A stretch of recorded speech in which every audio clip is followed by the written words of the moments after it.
Hey everyone, welcome back to Tipharot. It's me Matt here, and today we're doing another Q&A video. If you're not familiar with the format, I take 10 questions that were left in the comments of various videos of mine and I try my best to answer them. Now before we get into the actual questions, I want to give a massive shout out and thank you to Henning von Offel for supporting the channel. Thank you Henning for your continued support. Now we'll get onto the comments themselves in a moment, but before we do that, the question that you might all be having is how come my videos have been so spaced out lately? Am I quitting YouTube? Am I going to be posting less and less over time?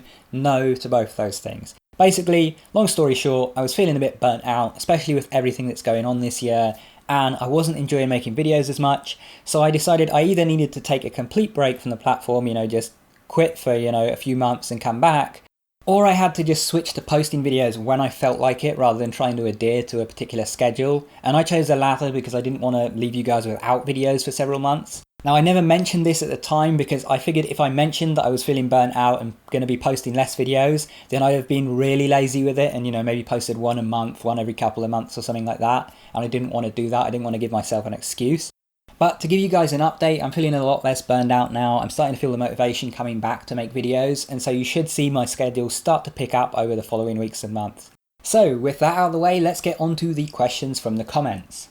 First question I have here says, what about later? Can you re-enter it like a week later? And this is on my video about how to continue or re-enter a dream. So yes, you can re-enter a dream anytime. You can even re-enter a dream that you had like a year or 5 years ago or 10 years ago. But the thing is, the more fresh the dream is in your memory, the more readily available it is to get back into that exact same space and have it look and behave the way the dream was originally. If I go right back into a dream that I just had using DEILD, then I will almost certainly end up in a very, very similar dream, if not one that appears to be, exactly the same place. If I try to re-enter a dream that I had a month ago, the memory of the dream is all vague and blurry, and so, maybe I was in a forest in the dream and I end up in a forest in this dream that I re-enter, but it's a completely different forest and the trees look different and so on. Basically, the more time has passed since that dream, the less like that dream your new dream is likely to be. Because you're not technically re-entering the exact same dream, you're basically creating a new one that's very, very similar to it. The other thing to keep in mind here is DEILD, when you've come out of a dream and you try to re-enter it right away, tends to be a lot more easy than something like WILD, where you're trying to create a fresh dream from scratch. Now, when you're trying to take a dream from a month ago, it's a lot closer to a regular WILD experience because you haven't just come out of that dream. You are trying to recreate this memory from scratch from a month ago, and it's not very clear in your head and everything. So the difficulty level is increased quite significantly over a regular DEILD. The second question I have is, does wake back to bed increase your chances of sleep paralysis? I would say yes and no. The short answer is no, you're unlikely to end up in sleep paralysis when you're performing something like Wake Back to Bed, but the long answer is that you might anyway, because sleep paralysis occurs in REM, and REM is where you're waking up to perform all of these techniques, so there's always a slim chance that when you do wake up in REM, you wake up in sleep paralysis. It's very, very unlikely, and if you're not finding yourself waking up in sleep paralysis naturally during your sleep, then you shouldn't expect to when you wake yourself with an alarm in REM either. But it's not entirely impossible. That said, should you consider that you're going to end up in sleep paralysis because you're doing something like mild or wake back to bed? Absolutely not. Really, that's with something like DEILD or like WILD, or maybe something like SSILD, or maybe even FILD, where you'll actually encounter that. Next question. In your guided meditations, am I supposed to listen to it before I sleep, or if I wake back to bed in the middle of the night and listen to it? Well, you can do either. Generally, when I made these guided meditations and hypnosis tracks, they're meant to be listened before bed, ideally for a few nights in a row so that your subconscious can take the suggestions in the tracks and act on them. But hey, if you took, say, one of my lucid dreaming hypnosis or guided meditation tracks and used them while performing Wake Back to Bed, then that could be even more effective potentially. Of course, there are some potential trade-offs here. The first is that you're obviously having to wake yourself up to do that. Whereas when you listen to those hypnosis tracks before bed, they're one of the few techniques that you can use where you don't actually have to wake yourself up. So they're great for people who, have work or school in the morning, or who have the kind of insomnia where you can't fall back asleep if you wake up.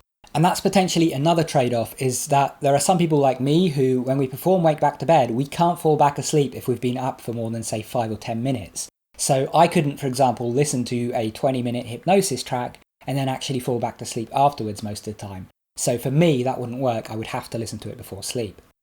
Next question. How long does it take? I've been still for 2.5 hours. So this is on my video for how to turn hypnagogic imagery into a dream. If you've been laying there for 2.5 hours, I think it's time to call it quits. Generally, you should be able to go from hypnagogic imagery into a dream in just a matter of minutes, sometimes even seconds. However, I generally suggest, giving it, say, 10-15 minutes, maybe 20 minutes, half an hour if you're really, really patient and you really want to keep trying. But if you haven't achieved anything with a method like WILD or DEILD in half an hour of laying there, then you're probably not going to. It's probably just that you're not in REM, or, that you're not able to relax properly. So it's probably best to just get out of bed at that point, or just go back to sleep and maybe do a mantra and do something like mild instead. But you probably don't want to keep laying in bed for hours trying to perform something like wild. Next question. Hey Matt, I have a question about lucid dreams. Many times when I'm lucid, I'm at my backyard and decide to fly through the woods.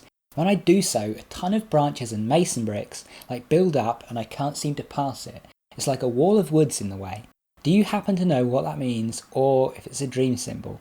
Thanks for reading and God bless. Okay, so thank you for your question, Jesse. As your subconscious mind is what governs your lucid dreams and your ability to control them, what this suggests to me is there is some kind of subconscious mental block that is preventing you from flying through these woods. Usually it's a matter of belief. You simply do not believe that you can fly through them, but there are multiple reasons why this could be the case. One simple possibility is that your mind can't quite figure out what those woods would look like from above as you're flying through them, because obviously you've only seen them from the perspective of being on the ground. Sometimes when your brain can't figure out how to show you something in a lucid dream, it just doesn't. It either blocks you off from there, or you just see nothing. Actually, I have an example of this myself. The first time that I flew in a lucid dream, I flew up above my town, my hometown in England, and the town just looked like if you look at, say, a Counter-Strike map from really zoomed up in the air. You see this little bit of town and then it's just all black around the edges and most of the map is missing, because my brain didn't know what my town looked like from above and it just didn't know what to put in that area, and so all I saw was just black empty space, or the sides of buildings that I could see from the ground would be there but the roof would just be black empty space. Now, one way that you can work around this, if this does happen to be the case, is actually to look at some images of places from above. What you can do is you can look at some videos of people flying planes, flying gliders. You could even just search for videos of people flying drones through the woods and actually look at how that looks. Once your subconscious has seen that, then it's got some material to work with if you want to do that in your dream next time. And you might find that you're no longer blocked off. Now, there could be some other reason why you don't subconsciously believe that you can go through there and see what's there. And one simple reason for this could be that you had this experience one time and afterwards you started to subconsciously believe it would reoccur. You see, I think I had this issue with stability for many years. I found that I started being unable to use the usual dream stabilization techniques like rubbing my hands together. They just stopped working for me. And I would get into my dreams and they would all just be so short and end so quickly. And nothing I did to try to stabilize them, no matter what guides I looked at or anything, none of it seemed to work. And after some time, I started to realize that a large part of this was just because I trained my brain to believe that none of these were going to work. Because they hadn't worked for me for all of these previous times, I just assumed that none of them were ever going to work. And it wasn't until I started ridding myself of those beliefs and accepting that every dream is a fresh start and that techniques that worked one time might not work this time and vice versa, that I realized that, hey, I can keep trying these techniques and I can get stable dreams, even if my dreams weren't stable in the past. So maybe do something similar and work on your belief that next time that you try to fly through those woods, you are going to succeed with it. Couple that with the drone footage like I suggested, and I think you're going to have better luck next time. Next question, can I have lucid dreams every night? Again, this is a question that I have to respond with yes and no to. You can for a while, but you're very unlikely to have lucid dreams every night for the rest of your life. Technically, it's possible, but there aren't any techniques that can guarantee lucid dreams all the time like that. So unless you're one of these people that naturally lucid dreams in every single dream that you have, you're not going to have that happen. Not to mention that even if you are one of those people, you're likely to have many occasions where you simply don't remember dreams on a particular night, and so you wouldn't be lucid every night even then. Technically, maybe there's some person in history that dreamt every night of their life, recalled it, and was lucid in every single one, but statistically it's not very likely to happen. What you can do, however, is get lucid very regularly, and often have periods where you do in fact get lucid every night for days, weeks, sometimes even months in a row. Some tips I have for you if you want to do this would be to make sure that you're dream journaling every single morning, even if you don't remember your dreams. Make sure you're meditating every evening for at least 20 minutes, ideally even longer than that. And by this I mean standard sitting breath meditation, not guided meditation. But another thing that you can do here is listen to a hypnosis or guided meditation for lucid dreaming before you go to sleep, and I have a few of those on this channel. Then wake yourself up in REM after 6 hours or so. Perform the mild mantra, perform DEILD or wild, and if you don't succeed with DEILD or wild, simply go back to sleep and hope that the mantra works. And if you combine all of those things, you've got a very high chance for getting lucid every night, especially if you stick with it and remain consistent. Next question. Hey, I have a question. How much time do you meditate on a day? And when you meditate several times during the day or just one? So I actually replied to this comment, but I'm going to answer it here as well because I think this is a useful one. I suggest meditating for at least 20 minutes a day, ideally longer than that if you can, but I think 20 minutes is kind of the minimum where you're going to start to see the benefits in your dreams and in your life in a major way. The longer you meditate and the more times a day you meditate, the more of an effect this is going to have, but there are massive diminishing returns. Like, you're not going to get twice as many lucid dreams by meditating twice a day as opposed to once a day. You might get, a little bit more than if you meditated once a day. And meditating for 40 minutes isn't necessarily going to double your chances of getting lucid over meditating for 20 minutes either. It is going to be more effective, but it's not going to be twice as effective. What I suggest if you do meditate just once a day is doing it in the evening, in the hours before bed, if your goal is to try and lucid dream using meditation. I also suggest doing it in the dark or with a sleep mask on, as anecdotally I found this to seem to have more of an impact on my lucid dreams than when I meditate in the light for whatever reason, perhaps due to melatonin, perhaps due to something else. Okay, next comment. Second comment lol. Love your channel, you definitely deserve more recognition. Thank you, Master Stratocaster. I have a question. Can I talk to my subconscious in English if it is not my native language? Yeah, sure, you can talk to it in any language that you understand. You might potentially get better results by using a language that you think in. But any language that you're fluent enough to speak in should be fine for asking your subconscious a question. Question number 9. What does it mean if I have repetitive dreams about the same thing? Well, that's going to depend on the subject matter of the dreams themselves, but it usually means there's some repeated theme rolling around your subconscious, as that's what produces your dreams. And this could be because there's an issue that's just plaguing your mind. Maybe you keep getting dreams where someone stabs you in the back and it's sort of a representation of you feeling betrayed in your day-to-day life. It could be something as simple as a recurring theme because of a recurring theme in your waking life. So let's say you play a ton of Minecraft and you start dreaming in blocks every night. Well, it's probably because you're playing a ton of Minecraft. The best way to get to the bottom of these dreams and what they actually mean is to do some dream analysis. And I've made some videos about this on my channel, so be sure to check those out if you want to learn how to do that.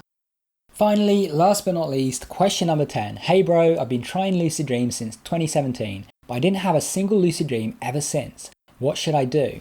Well, I'm inclined to agree with the top reply that was on this comment, and that is that you must be doing something wrong. If you've been trying for 3 years, short of some issue that is causing you to not have dreams entirely or whatever, you must be doing something wrong with your techniques. Now, I noticed in the comments someone asked you, for example, if you've been writing your dreams down every night, and you said that you haven't. And that's one of the most basic fundamental things that you should be doing when you first get started. So it sounds like you really need to go back to basics here and focus on the fundamentals. Start writing your dreams down every night, start meditating regularly, start performing a simple beginner technique like mild or wake back to bed every night.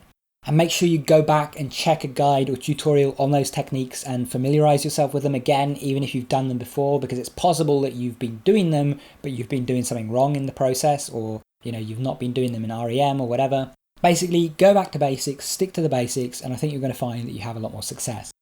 Now, before we go, if you have a question that wasn't answered in this video, make sure that you check out my lucid dreaming book, the Lucid Dream Book, as there's a good chance that it's answered in there. You can find out more about the book if you go to the link in the top right hand corner or down in the description below.